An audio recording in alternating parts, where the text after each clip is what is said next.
Hey guys, and welcome back to another YouTube video. In this video we're going through the St Kilda versus GWS game, in which St Kilda ran out pretty comfortable winners 49-15. Jamie Lambert absolutely starred for St Kilda with 118 fantasy points, and Parker was the one that starred for GWS 116. And yeah, that pretty much all of the options that I have gone for in the last couple of weeks trying to go cheap have pretty much been the opposite. It's been a 50-50 call and I've just missed. So anyway, we'll jump into this video, go through it, and go through all that we can decipher out of this game with all the stats that we have at hand. Looking at this, if you actually look at it, we're too early to see the CBA stats for it. You can see here, it would be the first seven. That would be the one there. So we're too early to see the CBA stats for it, but we can make sort of informed decisions, I guess, on relative positions, because these girls have played they've played 6 games so far. 6 games that we have stats for, including positional stats. So you can sort of make inferences off of that.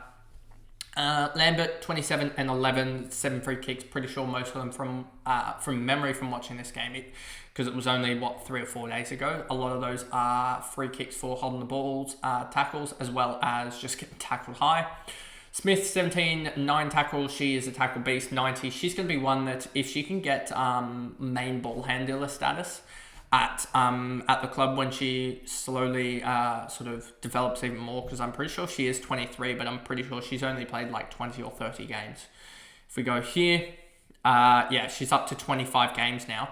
But I think you can see her slowly developing here. You can see 14 disposals last year per game, whereas now she's up to close enough 17 disposals.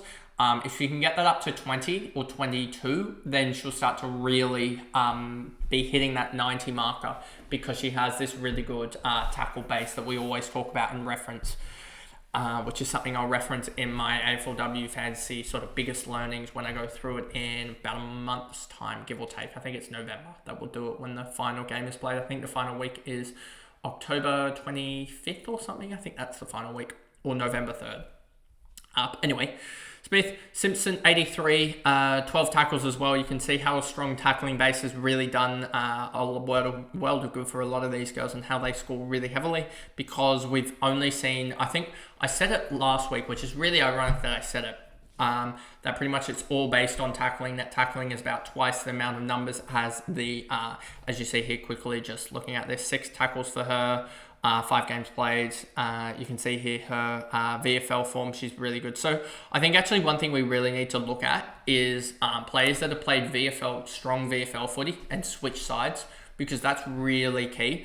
And I think one also that we could really look at that is developing, and that could potentially be a breakout next year, is Darcy Maloney, doing something similar where they don't really have that main ball handler role, and she's a very similar type of player to Laura Gardner that could break out if she switches sides, switches to a new club. So that's something that I'd be looking at. But Simpson, you can see here, 54% CBAs, 55 fantasy points per game. And you can see that it doesn't include the last game which she played, which she did really well in. So she's done really, really well just because of the strong tackling base. Wardlaw, 78, and I've lost my train of thought of what I was talking about as a tangent. But anyway, we'll move on. Wardlaw, 10 disposals, 7 marks, 3 tackles, 3 goals. She just fills up the stat sheet as a key forward. But because she's named as a ruckman in fantasy, it's just not good enough, because she has that 1 or 2 bad games, and you just get destroyed in the ruck when you have in ruck matchups. Like against Strom, like against even O'Dowd, who's just consistently scoring 70, because Wardlaw will drop a 30 or something in there. I think Wardlaw might even be averaging somewhere around that sort of 70 marker. But she's just had 1 or 2, 58.8. And I think if you go to O'Dowd, I think you'll find that O'Dowd is, even though she scores a lot in the 60s, she'll be 68 for O'Dowd, just because she is ultra consistent with a low of 60, high of 78. Whereas Wardlaw, if we look here for the last couple games, you can see 28, 51, 99, 37. She's had a couple of poor games this year. That's her game log this year, plus a 78. So you can just see the difference between O'Dowd and her right there. Fired left, 76. She dominated in the ruck against O'Dowd. O'Dowd is an attack ruckman. You can see here 28 hit outs to 55 between the teams. You can see the difference there. Watson, 61, she did pretty well. Quarter by quarter, just want to see here, anyone really phase out? Watson probably did. 43 at halftime to only get to a 61 is a little bit disappointing. As well as Feidler probably could have pushed on towards that 90 marker, but had a 7-point last quarter. Nalder as well had a pretty low last quarter, as it was actually O'Dowd, 33 in the last quarter. That really dominated. She got herself up to a decent enough score. And yeah, so Hoy actually probably could have pushed on as well, just looking at that quickly on the Giants side.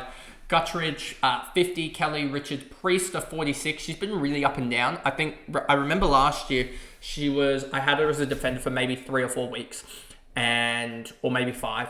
And the first 2 weeks, I was like, oh, this is perfect. She's got a midfield role. She's absolutely dominating. And then she went back to a lockdown small defender, and I went, oh no, this is bad. And she just put up 20, 30. And I can probably show it to you here, what I was looking at here. Let me just quickly show it to you guys. As I think I popped onto her 1 week after she did really well. Let me just check here.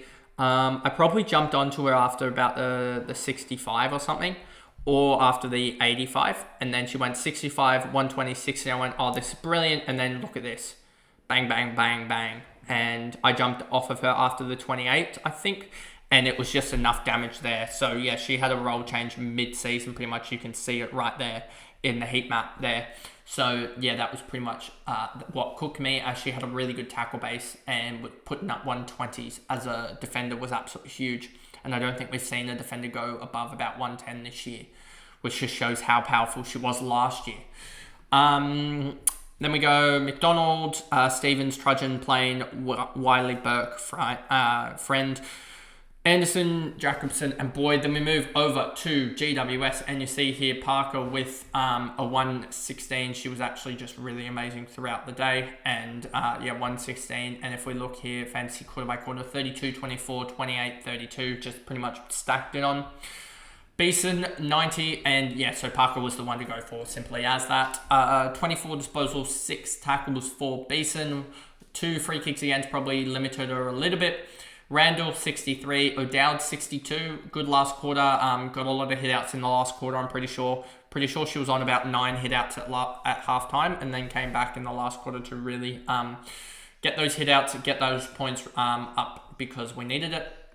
Brasendale, Sir Hoy, 59. I think she's one that has really shown that she can already do it, especially as a recent draftee out of, I think, WA, actually. I think they were able to snag her out of WA very early on in the draft.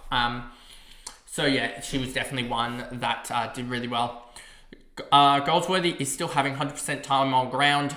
Huge midfield role, but it's like Ponta almost in a way, I would say, that she's just not putting the points on the board from that role. And so yeah, it's a really annoying one, but I'm hoping she can fire, because she's a really good talent. But yeah, it just shows sort of how I made some mistakes, and Parker was the right call, I think, over Goldsworthy.